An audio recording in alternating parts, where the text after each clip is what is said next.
যাত্রা পালার আয়োজন হয়েছে শুনলাম, তো এখানে সার্বিক পরিস্থিতি কেমন?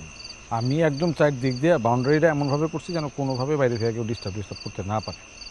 আবার আমাকে এলাকার পোলাপান যেগুলি আছে না, ওই যে ক্লাবটার যতগুলি আছে সবাইরে কইছে যদি একটা জ্ঞানজাম আমি শুনি, যাত্রা আমি বন্ধ করে দেবো। সোজা বলছি, সেটা আপনার হুকুম।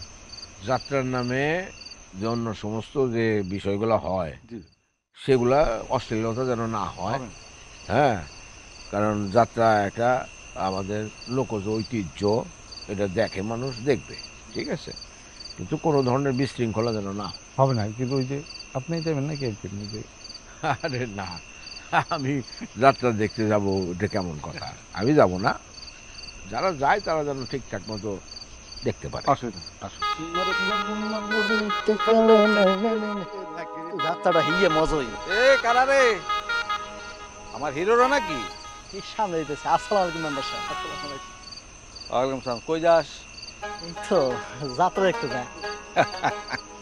আচ্ছা ভালো কথা শোন, এলাকায় যাত্রা হইতেছে, তোরা এলাকার পোলাপান, যদি ভিতরে কোনো রকম ঝামেলা হয় তাহলে বদনাম কাগো আমাগো তগো, ঠিক আছে না?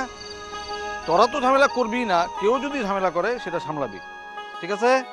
আমি যদি শুনছি যে কোনো ঝামেলা হয়েছে তাহলে থাপ প্যাকে দাঁত ফেলাই দেবো। আপনি চিন্তা করেন না মেম্বার সাহেব, আমরা আছি, কোনো জ্ঞান জমাইব না, আপনি ভরসা রাখতে পারেন আমাদের। যাত্রা দেখতে যাস, টিকিটের টাকা আছে লগে? দুইজনের আছে, আর অন্য কেউ নাই। তার মানে টিকিট ছাড়া যাত্রা দেখতে যাবি? খারা এনে টাকা দাও, টিকিট কাইটা ঢুকবি, কেউ যেন টিকিট ছাড়া না ঢুকে সেটা খেয়াল করবি, ঠিক আছে? যা, ওই যে ভাগাভাগি করতেছে এখন, যা জি, যা। আসসালামু আলাইকুম। মেম্বার সাহেব খুব ভালো মানুষ।